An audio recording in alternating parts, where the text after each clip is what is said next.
Okay, folks, it's time for Dr. David Markwell, Ridgeline Counseling. And you know what? February, Valentine's Day. So, our subject today, our topic is relationships. Dr. Markwell, how are you today?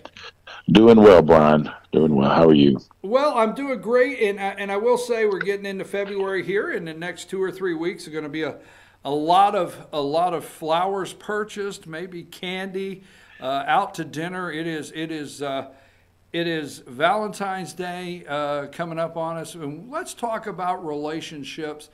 Is it a little different through Valentine's Day to maybe uh, work on relationships? I mean, I'm stuttering a little here on there. I want to be careful what direction I go in. I don't want to get in trouble with anybody out there.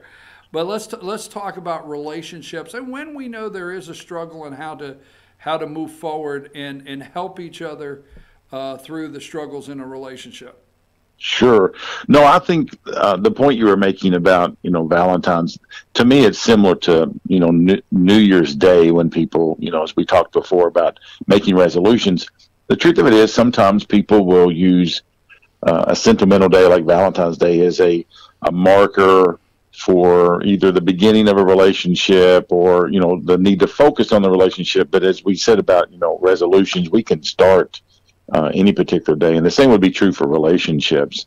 From a therapy standpoint, I'll share with you the research shows that there are various forms of counseling. There's individual counseling, there's family counseling, and marital counseling, as well as group counseling.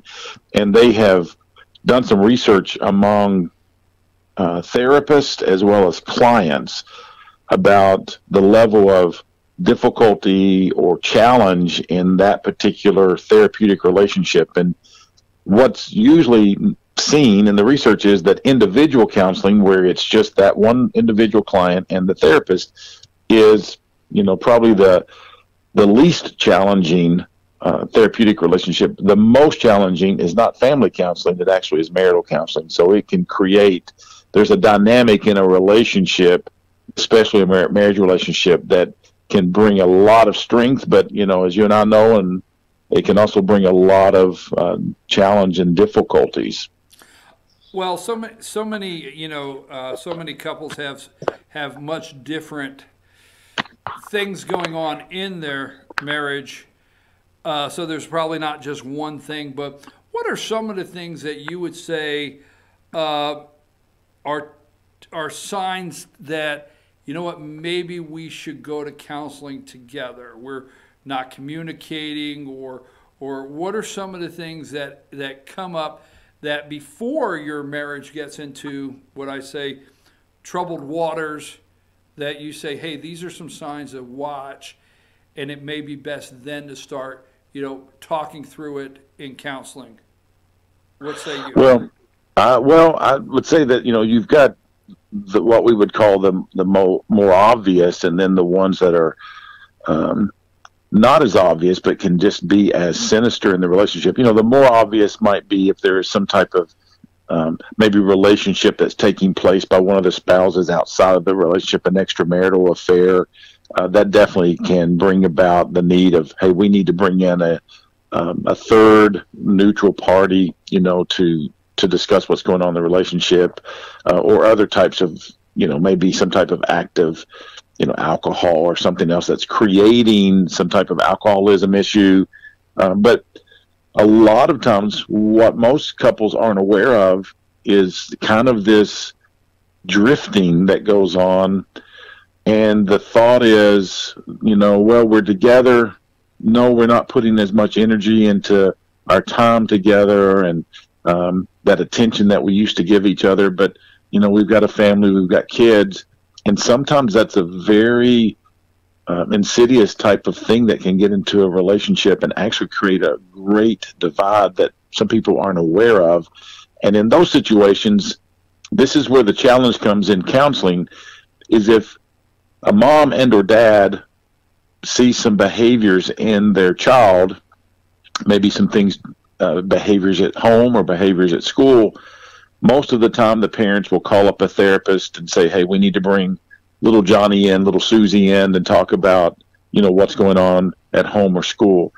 But in marriage counseling, because you're talking about that challenging part of the relationship, it may be one partner that's sensing this drifting or sensing the issue, and sometimes they won't bring it up, and that actually continues to create more of that divide. Or it can also, if it is brought up about, hey, we need to go to counseling, the other person may not feel that divide, or definitely feel some hesitancy about going to counseling. Well, I was going to ask you that if you feel there's a point where one of the partners there in the marriage, feel there's something that they would like to discuss in counseling, how do you approach your partner, your husband, your wife, or whatever? How do you approach that? What is the best way to go about that? Because sometimes, there may be a feeling that if you approach somebody, immediately defense goes up. Hey, I'm not doing anything wrong here. But how would you approach that? And that's a good point, because I will tell you, a lot of times from a counseling standpoint, I've been in a counseling room with a couple, and one or the other, usually, not always, but usually it's the husband, has a fear that by coming to counseling, the focus is going to be on the husband. He's going to be perceived as, the issue, and it's all going to be about, fix the husband, fix the husband, fix the husband. And that's why very often it's important when you're talking to a therapist that both parties feel like there's neutrality in the approach. What I usually encourage a person, a spouse who is wanting to maybe approach the conversation of counseling, is approach it as much as you can with words, terms, phrases that have to do with not necessarily you are creating this, but more along the lines of we and us and ours, things that are more like this is a joint effort of us going into this meeting with this stranger, this therapist, to discuss our issues. Sometimes if you can stay in that area of, it's not just an issue with you or an issue with me, it's actually something that's impacting us. The us can sometimes bring about at least a little less defensiveness, I guess you could say. Let me ask you this, okay, because I was thinking this out. Okay, one, in a relationship, you go through different stages of the relationship. Newlywed, children, high school kids. There's different stages of the relationship, and you may not need ongoing counseling. I'm trying to be careful with my words here as a need for counseling, but it may be a good thing to have different stages of your life, to have some counseling as you go to the next stage. I use one called empty nest. I mean, if you have children, you have 3 or 4 children, you go through high school, and every night you're at the baseball game, and every night you're here, and the next thing you know, you're driving them off to college, and you come home and you get up the next day and nobody's there. Right. So is it good for a relationship to take these different stages in time and maybe go through some counseling, not particularly that something's really wrong with the relationship, but just to talk about these times in your life that you're going through? No, that's a good point. And I'll mention there is a researcher that's out. You can read a lot of his books. His name is John Gottman. And I always tell clients that are from marriage, it's not John Gotti. That's a different guy. It's John Gottman.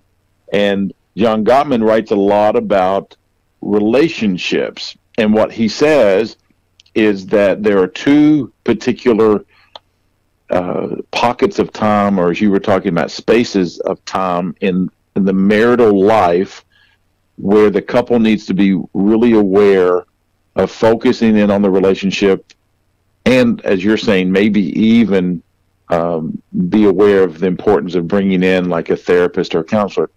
The first pocket of time is, as you were talking about newlyweds, the first 7 years of the married life. He says that those years are, the adjustment, the honeymoon stage wears off. There's all these types of things that are going on in the transition.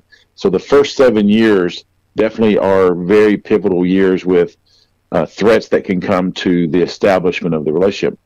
And then the other period of time, which is interesting from what you talked about, is years 16 to 20 of the marriage. And he says that it has to do with, as you were just talking about, the kids are now launching into life. They're, in most cases, moving on, going into work, college, establishing their own identities and so forth. And if the couple has not, in the years prior to that, focused in on each other and the relationship, at that point, when the children are gone, they turn and look at each other and they're kind of like, they don't know each other. And at that point, he says the years 16 to 20 of the marital life are also very pivotal. So those would be good time periods, even if things are appearing to be okay, to be aware of. But again, just like with Valentine's or New Year's, there's really no particular time you can start any kind of focus. I encourage my clients sometimes after they've gone through an issue is, let's don't wait until the next issue comes along. Why not come back in 2 months just for a checkup? And if everything's going great, that's fantastic. If not, we'll tweak a little bit and then we'll come back in a couple months after that. So definitely I think there's some pivotal times though that you could be aware of. Doubling back before we close, we are talking, because it's February, about Valentine's Day, and that may be being a marker, but I want to stay focused here. If in your relationship there's some difficulty within your relationship right now, and I hate to say problems, obviously there's nothing wrong with going over and buying some flowers and getting some candy and making some reservations for dinner and going to dinner and just at least coming together as a couple in the relationship. But really the next day, you feel good emotionally, but you didn't solve the problem that is within the relationship. Am I right? Correct. A lot of times, as you said earlier, chocolates, candies, cards, flowers. For some people, that definitely, they've given cards and candy and flowers throughout the whole year. And so the person is used to having a healthy kind of relationship. But for some, they use that kind of as a marker that, okay, we're okay today. But as you said, the next day, life gets back and those issues that were present prior to Valentine's Day are still there. And those are times in which it might be good to, bring in a neutral party. For some people, it's a professional counselor. I know others will seek, advice from ministers and others as well. But just to bring in a neutral party and talk about what's going on and try to seek some resolution, because most marital couples, when they come to a professional counselor, the research shows that they're probably already on those last points of that relationship. In other words, it's kind of it's tipped. And so you have to work really, really hard. So it's usually good way before that, at the first sign of things, to begin to talk about it. Dr. Markwell, anything concerning relationships this morning that we did not discuss that you were hoping to share with your audience, or anything there? Well, just the fact that, relationships are something that's a work in progress, and that you need to continue to look at it like it's, something that's everyday kind of occurrence. And it's kind of this relating with two people. It's also challenging, but to realize that the challenges sometimes can bring us closer, just as much as can drive people apart. We can actually draw closer and use that as something that can strengthen our relationship. Dr. Markwell, we thank you very much for being on today. We have been joined by Dr. David Markwell from Ridgeline Counseling, and Dr. David Markwell right there on the screen, Ridgeline Counseling, and there is his phone number. And we've been talking about relationships today. And if you ever want to share these segments with family and friends, you can go to our YouTube channel, FYNTV, Fetch Your News YouTube channel, click on the playlist, and click on Dr. David Markwell, Ridgeline Counseling segment there, and they're all archived there. You can share with family and friends at any time.